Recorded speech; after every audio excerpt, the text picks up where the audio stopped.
terpercaya.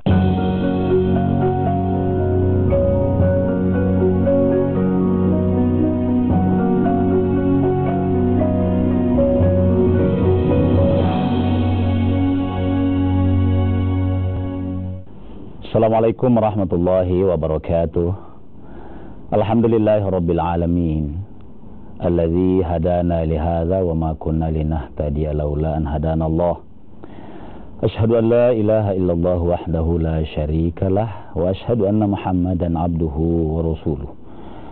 Allahumma salli wa sallim wa barik ala nabiyyikal karim sayyidina wa habibina wa maulana Muhammadin sallallahu alaihi wasallam wa ala alihi wa sahbihi ajma'in, amma ba'd. Pemirsa sekalian, kaum muslimin yang dimuliakan oleh Allah Subhanahu wa taala, kembali kita bersyukur kehadirat Allah. Pagi hari ini kita dikaruniai olehnya nikmat iman sehingga bisa berjumpa lagi di Mutiara Iman Kompas TV. Mudah-mudahan benar-benar bisa menjadi semacam inspirasi bagi kita, sehingga pagi hari ini kita start dengan niat yang baik, bahwa seluruh amalan kita itu sukses. Suksesnya juga kalau bernilai ibadah di sisi Allah Subhanahu wa taala, insyaallah. Salawat dan salam atas junjungan kita Nabi Allah Muhammad sallallahu alaihi wasallam. Pemirsa sekalian, pada kesempatan yang baik ini kita akan mencoba membincang atau sharing tentang perilaku, kebalikan dari perilaku yang baik atau tabiat yang tidak baik. Tentu tercela. Salah satunya adalah, dan ini menjadi tema kita, adalah khianat. Kata khianat itu, pemirsa sekalian, mudah-mudahan seperti rasa hidup kita. Rasa hidup yang kita alami itu kan, baru mendengar kata itu saja sudah, ibaratnya orang sudah jijik. Orang sudah menganggap itu negatif. Itu alhamdulillah. Itu postur tubuh kita yang berkata itu tidak baik. Tidak boleh kita mendengarkan kata khianat kita anggap lewat begitu saja. Apalagi menganggap kalau ada perilaku khianat kita anggap biasa-biasa. Sebab kalau ini dianggap biasa, baik individu itu menganggap kata khianat biasa saja, mendengar perilaku khianat atau orang berkhianat dilewat begitu saja, sebenarnya sudah ada penyakit yang sangat besar.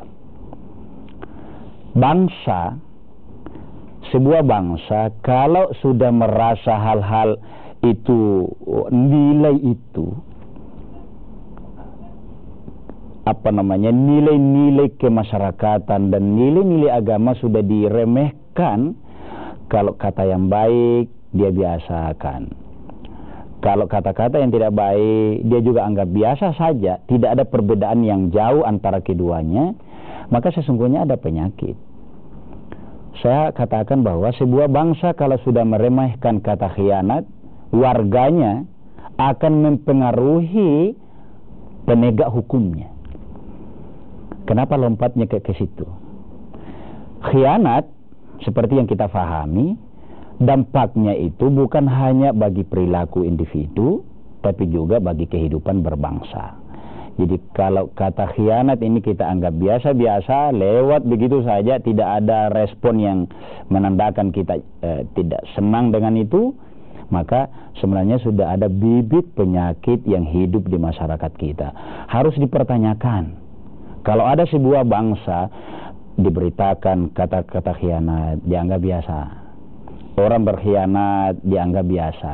Bangsa itu harus dicatat seperti ini. Ada penyakit di dalam bangsa itu. Ada penyakit kalau dia keluarga, di keluarga itu. Pemirsa sekalian, perlu kita coba review. Apa sih itu khianat? Khianat itu dari kata-kata, dari fi'il maudhi, kata dasar maksudnya. Khana yakhunu khianatan. Jadi khianat yang kita bahasa Indonesiakan itu adalah bentuk masdar dari kata dasar atau fi'il maudhi yang namanya khana. Apa itu khana? Perilaku yang menyelisihi yang sesuai fakta. Jadi kalau ada perilaku ini ada begini, jelas-jelas merah, dia coba, mulutnya boleh jadi tidak sepenuhnya merah itu, atau kalau putih tidak sepenuhnya putih. Demi memperkuat kata-kata itu yang muncul dari hatinya, dia ambil sesuatu, dia coret yang putih itu agar sesuai dengan nafsunya. Jadi kata khianat merubah sesuatu yang faktanya demikian, khana itu merubah yang sesuai aturan itu, itulah kata khianat.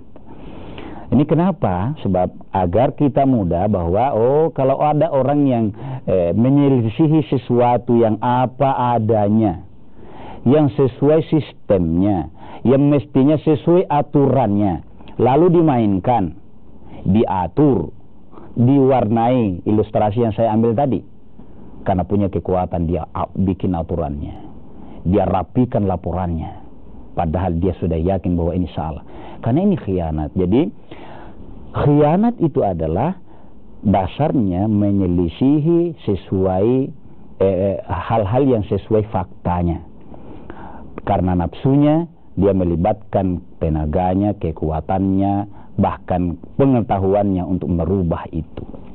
Nah, bagaimana sih dalam pandangan agama? Saya pemirsa sekalian mendoakan diri saya tidak ada yang aman dari setiap kita, setiap individu, karena perilaku khianat itu adalah godaan setan. Tidak ada satupun hamba Allah yang sudah maksum, kecuali Nabi dan Rasul ya, yang maksum, yang bebas dari potensi berkhianat. Oleh karenanya kita harus saling mendoakan agar ini kita faham. Nah, kata khianat ini adalah sesuatu yang sangat tidak baik dampaknya, baik dari kehidupan individu maupun sosial kemasyarakatan. Kita lanjutkan setelah jeda sejenak.